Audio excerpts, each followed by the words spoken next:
Tired of dealing with annoying flies, fruit flies, and gnats in your home? The Zevo Flying Insect Trap is your ultimate solution. Don't wait. Check out the link in the video description now to get your Zevo Flying Insect Trap on Amazon and enjoy a bug-free home today. A college professor suffered a near-fatal allergic reaction to barbecue meat in what is believed to be one of the first cases of its kind. Kansas State professor Brian McCornack went into anaphylactic shock and was rushed to the ER hours after eating steak that was cooked on an outdoor grill. The devastating complication occurs when the body releases a flood of chemicals in response to an allergen, in this case a compound in red meat. Blood pressure drops suddenly and the airways narrow, preventing sufferers from breathing. It can kill in as little as 30 minutes. Professor McCornack was shocked to learn his reaction was caused by an allergy, given he had no issues with food in the past.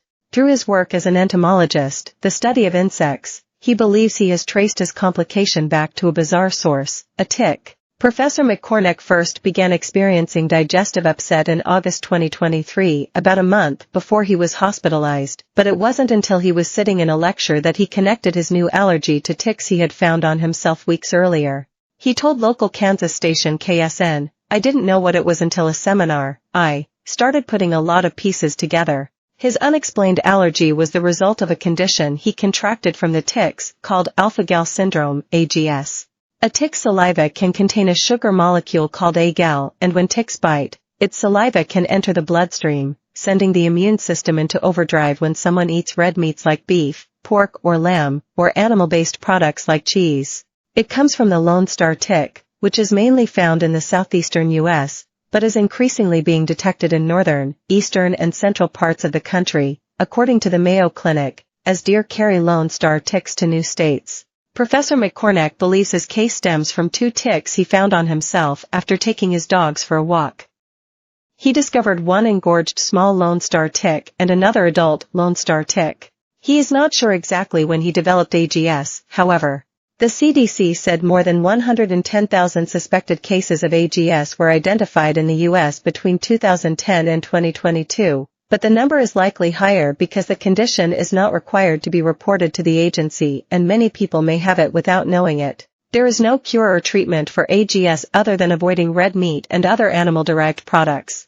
Professor McCornack said he has to avoid meats, cheeses, ice cream and even certain medications, though not every AGS patient will have a reaction to every meat or animal product. He said, "Meat products are in everything. It's actually byproducts as well. Cheeses, you name it, ice cream, I can't have it without having a severe reaction. Meat products are in pharmaceuticals. I had to work closely with a pharmacist to make sure the pharmaceuticals don't cause anaphylactic shock. If it's genuine aspirin, they use synthetic acting agents. If it's generic, they use animal-based. The reaction comes from the sugars that are in the products, not the actual products themselves." About 2 hours after eating steak, Professor McCornack begins to develop itchy hives and shortness of breath.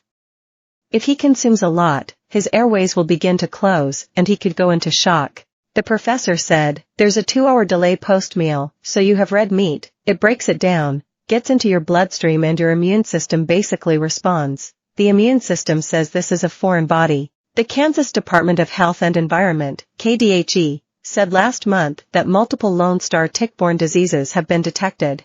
The Lone Star tick is the most abundant in the state, widely found in the eastern two-thirds. Experts described them as aggressive human biters and said tick-borne conditions are extremely active this year. Lone Star ticks vary in size and are usually identifiable by a white dot on their back. Professor McCornack warned, "Ticks are everywhere in our environment. Being aware of it is a big deal, catching it early, doing tick checks, making sure you don't have any ticks.